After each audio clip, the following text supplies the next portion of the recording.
Bayangkan diri Anda berdiri di tepian waduk Kedung Ombo saat fajar belum sempurna menyapa. Di hadapan Anda, sebuah bukit kecil berselimut kabut tebal tampak berdiri dengan misterius. Orang-orang menyebutnya Gunung Kemukus. Namun, kabut yang menyelimutinya bukan hanya uap air yang mendingin. Kabut itu adalah tabir tebal yang selama puluhan tahun menyembunyikan kebenaran di balik sebuah stigma. Selama ini, jika Anda mengetik nama Gunung Kemukus di mesin pencari, yang muncul adalah narasi tentang kegelapan, tentang ritual yang dianggap tabu, tentang pesugihan, dan tentang sebuah julukan yang menyakitkan telinga. Sex Mountain. Tapi, apakah kita pernah benar-benar bertanya, apa yang dirasakan oleh tanah ini? Apa yang sebenarnya ditinggalkan oleh sang pengelana Majapahit, Pangeran Samudro, di puncak bukit itu? Hari ini, mari kita berjalan. Hari ini, mari kita berjalan pelan, bukan dengan langkah terburu-buru, seperti mereka yang mengejar harta instan, melainkan dengan hati yang tenang. Kita akan mengupas lapis demi lapis mitos yang sudah bergerak, untuk menemukan mutiara spiritual Jawa yang sesungguhnya, karena seringkali kebenaran itu tertutup oleh bisingnya fitnah. Dan saya mulai dari sekarang, mari kita bedah namanya Kemukus. Berasal dari kata kukus dalam filsafat Jawa.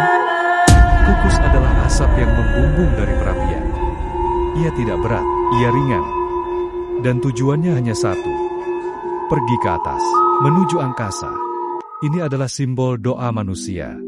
Doa yang tulus tidak akan mengendap di bumi. Ia akan menguap, luruh dari kepentingan duniawi, dan hanya menyisakan esensi rasa kepada Sang Pencipta. Pangeran Samudro, tokoh utama di balik bukit ini, bukanlah sosok yang datang untuk mengajarkan kemaksiatan. Beliau adalah putra raja Majapahit terakhir yang berkelana membawa misi suci penyebaran agama Islam. Beliau adalah seorang peziarah batin.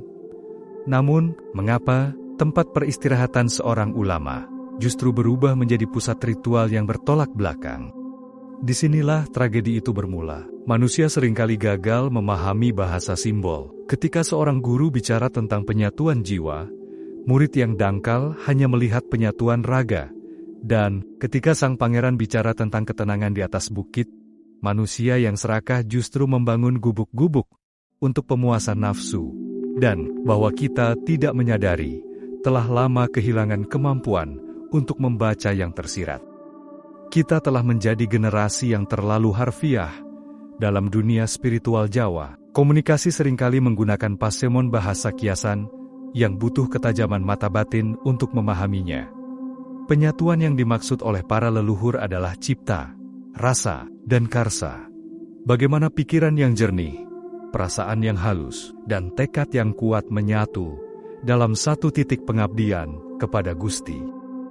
Namun, apa yang terjadi di Kemukus adalah potret kemalasan berpikir. Banyak orang lebih memilih menempuh jalur fisik yang instan daripada jalur batin yang panjang. Mereka mengira bahwa dengan membawa raga mereka ke puncak, masalah hidup akan selesai. Mereka mengira dengan melakukan tindakan asusila, mereka sedang melakukan pengorbanan. Padahal, pengorbanan yang diminta oleh Tuhan bukanlah kehormatan diri, melainkan ego dan keserakahan yang ada di dalam dada. Bayangkan betapa sedihnya sang pangeran. Beliau datang membawa cahaya pengetahuan. Namun di tempat peristirahatan terakhirnya, manusia justru merayakan kegelapan. Kita seringkali memuja sosoknya, tapi kita menginjak-injak ajarannya. Kita mencium nisan makamnya, tapi kita melakukan perbuatan yang paling beliau benci, tepat di bawah kakinya. Inilah ironi terbesar dari sebuah tempat ziarah. Tempat yang seharusnya menjadi laboratorium pembersihan jiwa, justru sempat menjadi pasar transaksi dosa. Dan ini bukan hanya salah mereka yang datang, tapi juga salah kita yang membiarkan mitos ini tumbuh subur tanpa pernah mencoba meluruskan narasinya. Kemukus adalah cermin. Ia memantulkan apa yang sebenarnya ada di dalam hati para pengunjungnya. Jika Anda datang mencari Tuhan, Anda akan menemukan kedamaian. Tapi jika Anda datang membawa nafsu, Anda hanya akan menemukan kehampaan yang terbungkus oleh kesenangan sesaat.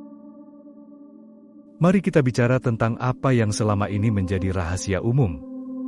Ritual seks, 7 kali malam, Jumat Pon. Inilah bagian yang paling pahit dari sejarah Gunung Kemukus.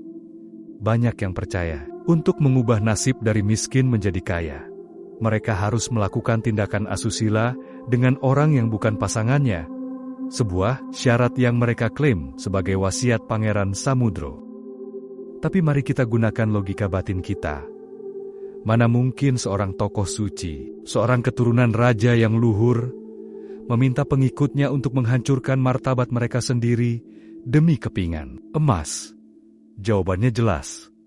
Mitos ini adalah hasil rekayasa sosial. Dahulu, Kemukus adalah tempat orang-orang yang putus asa berkumpul. Di tengah keputusasaan itu, muncul oknum-oknum yang memanfaatkan situasi. Mereka menciptakan pasar prostitusi terselubung dengan bungkus ritual.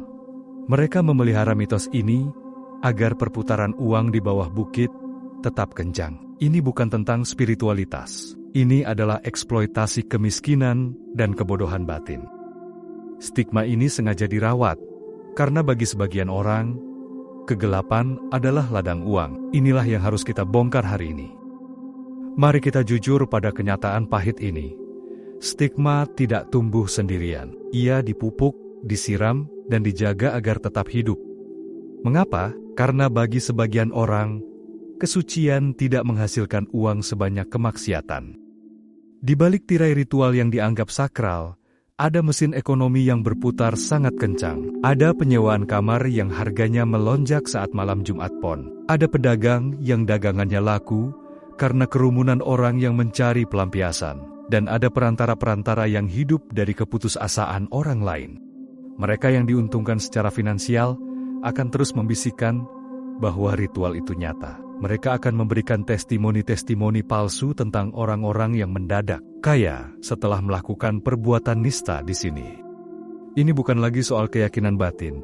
Ini adalah industri harapan palsu.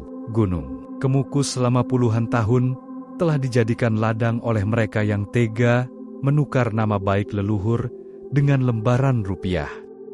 Ini adalah kejahatan sosiologis yang paling halus. Ketika kemiskinan bertemu dengan kebodohan dan disiram dengan janji kekayaan instan, maka logika akan mati. Dan saat logika mati, disitulah eksploitasi bermula. Kita harus berani bertanya, berapa banyak jiwa yang hancur di sini? Berapa banyak rumah tangga yang retak hanya karena mengejar berkat yang sebenarnya adalah kutukan?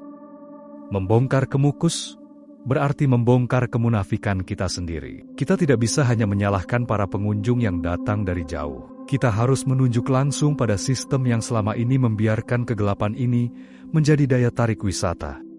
Namun hari ini, di tahun 2026, tembok kemunafikan itu mulai runtuh. Revitalisasi fisik yang kita lihat sekarang adalah sebuah pernyataan perang terhadap ekonomi kegelapan tersebut. Cahaya lampu yang kini mengepung bukit ini bukan hanya untuk keindahan, tapi untuk memastikan tidak ada lagi sudut gelap yang dijadikan tempat transaksi harga diri.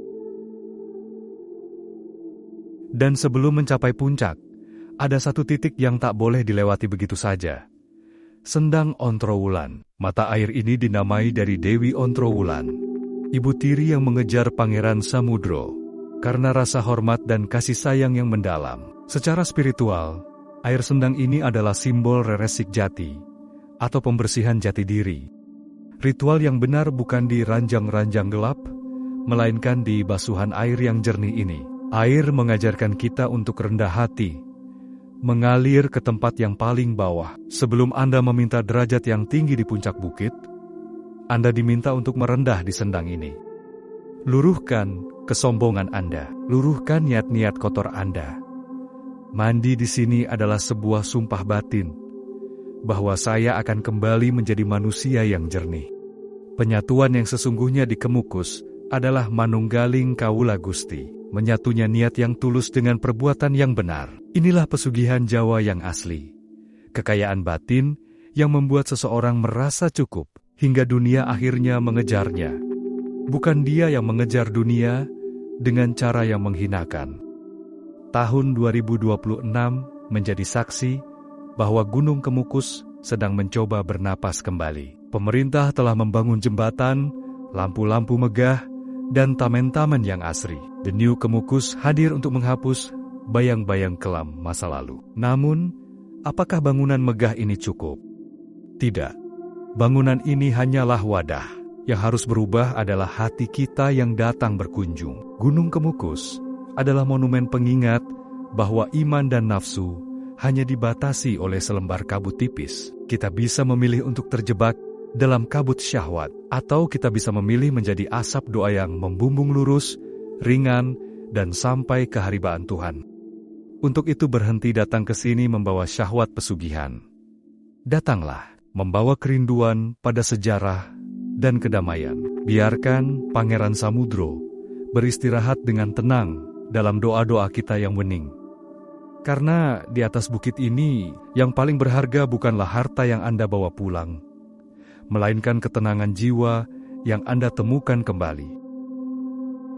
Terima kasih telah menemani perjalanan batin ini. Sekali lagi, kula matur sembah nuwun. Saya Javanan Budaya, Rahayu.